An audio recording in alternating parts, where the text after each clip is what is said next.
Ignition sequence start. 6, 5, 4, 3, 2, 1, 0. Liftoff. We have a liftoff.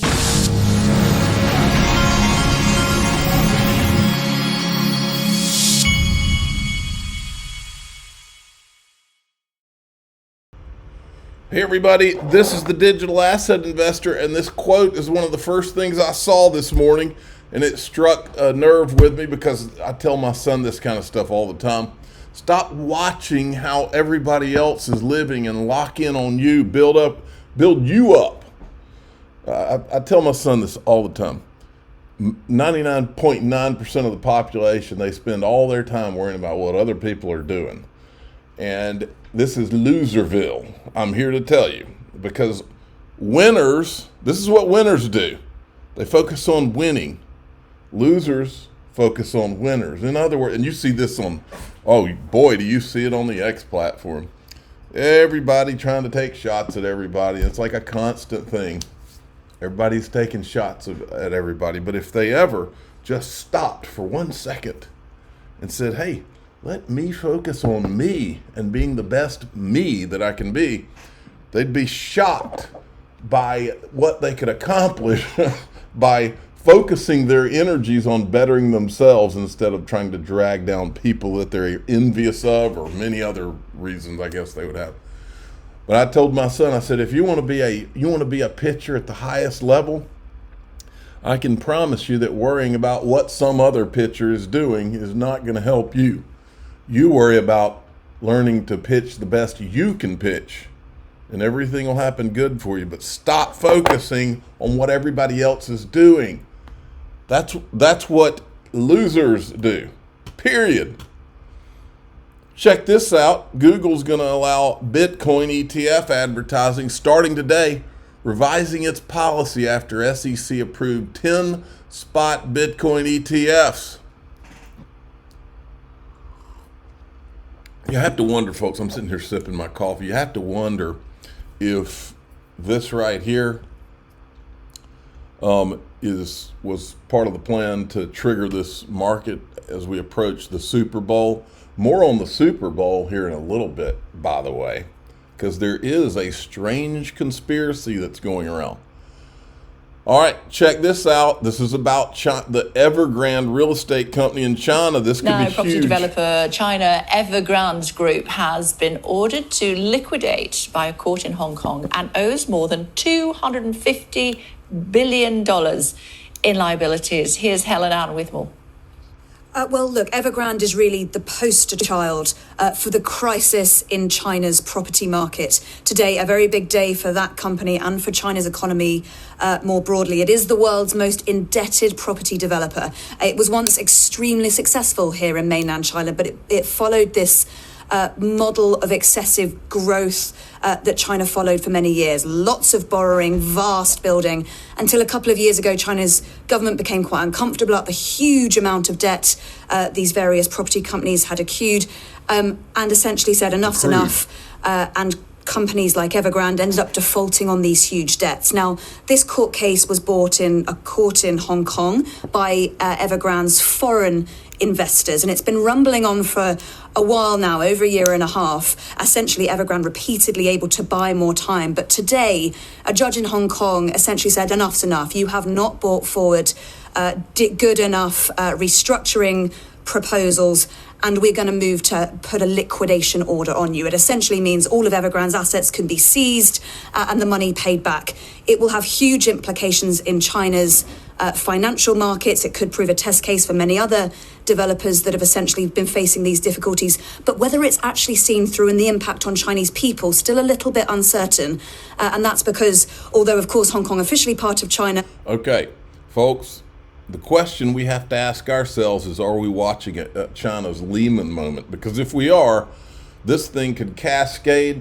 And remember, here in the U.S., a lot of the markets have been hit, but not the real estate market.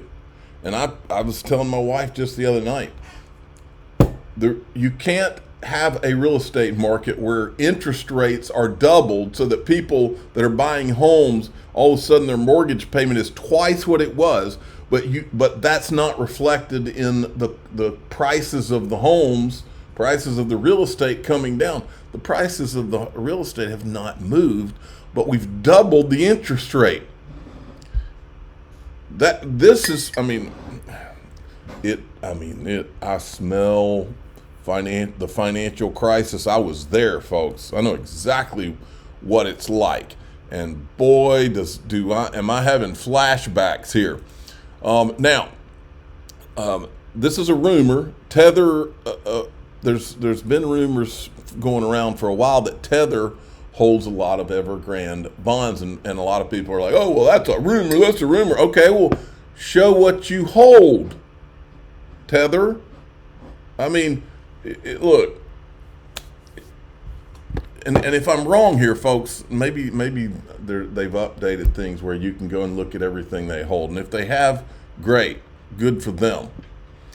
This could be a freaking disaster. Just by pure coincidence, they just printed at will another 1 billion.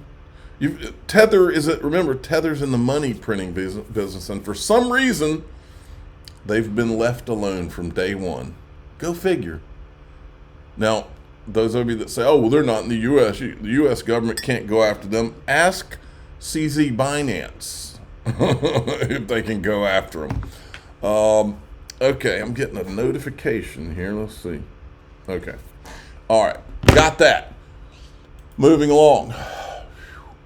Check this out. This is pure coincidence. I'm not saying anything by this. I just thought it was a clip that I found interesting. The judge, Linda Chen, has spoken, ordering Evergrande to be liquidated.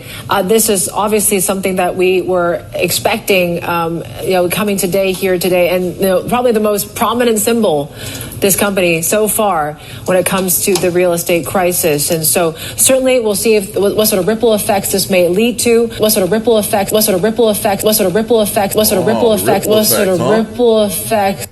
Okay.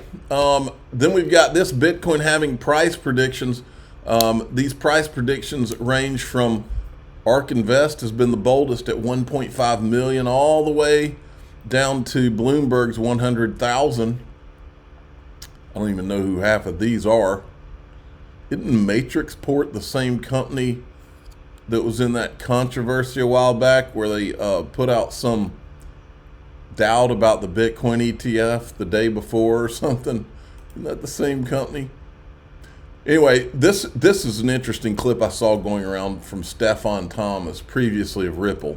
That kind of lock-in.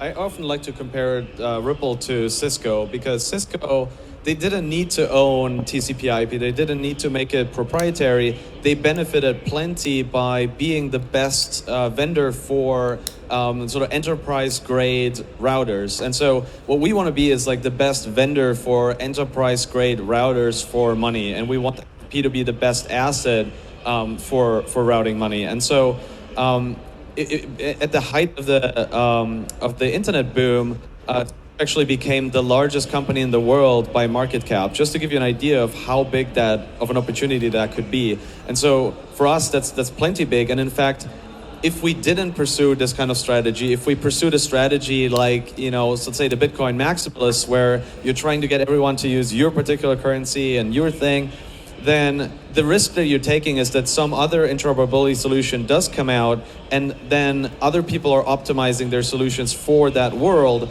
and you have missed the boat. And so we think it's very important to build for like an interoperable future where there is a lot of competition, because it's driving us to have very high efficiency and very good user experience and so on.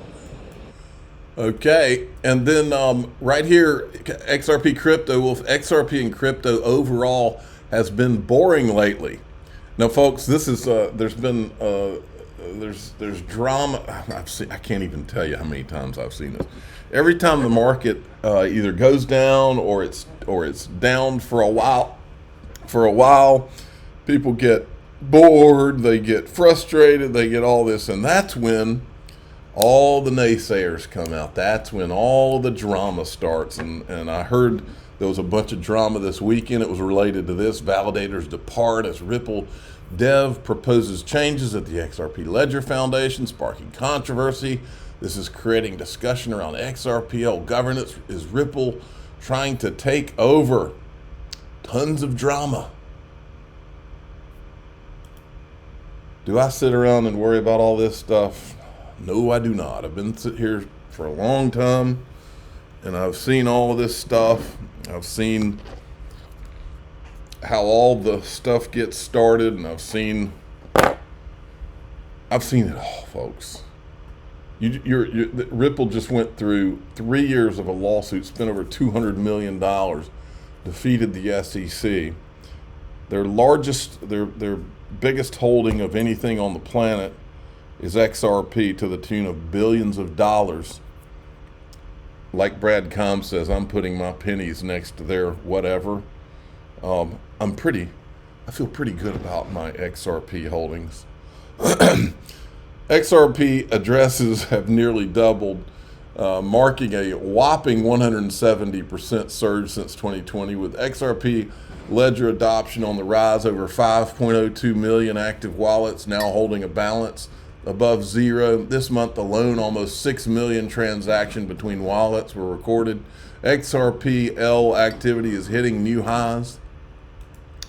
Good stuff. Little reminder here, this is a great picture that Wheezy put out, because it's the first time I think I've ever seen, we've covered for years now, and nobody wants to acknowledge it. They pointed at Ripple and called it the banker's coin for all these years. Meanwhile, the actual banker's coin was Ethereum.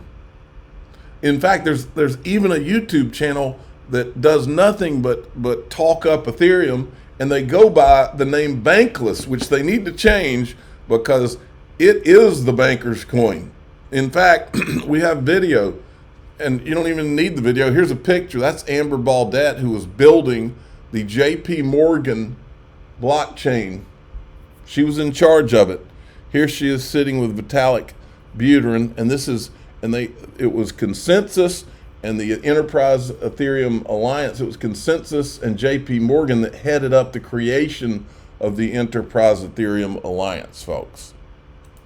The biggest lie in blockchain is that Ethereum is this, the way Joseph Lubin paints it, some kind of like this is some anti-government, anti the system, whatever. No.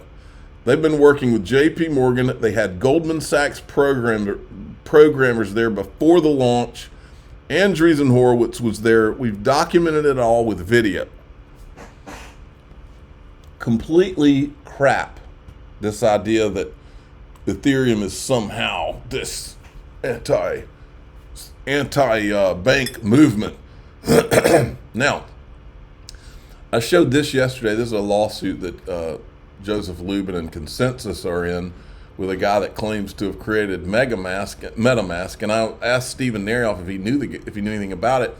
I'm very close friends with the guy's name is Joel Dietz.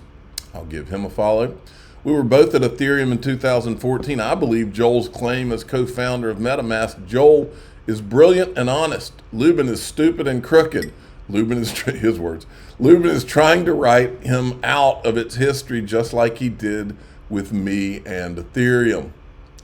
I think I'm getting close here to the cutoff.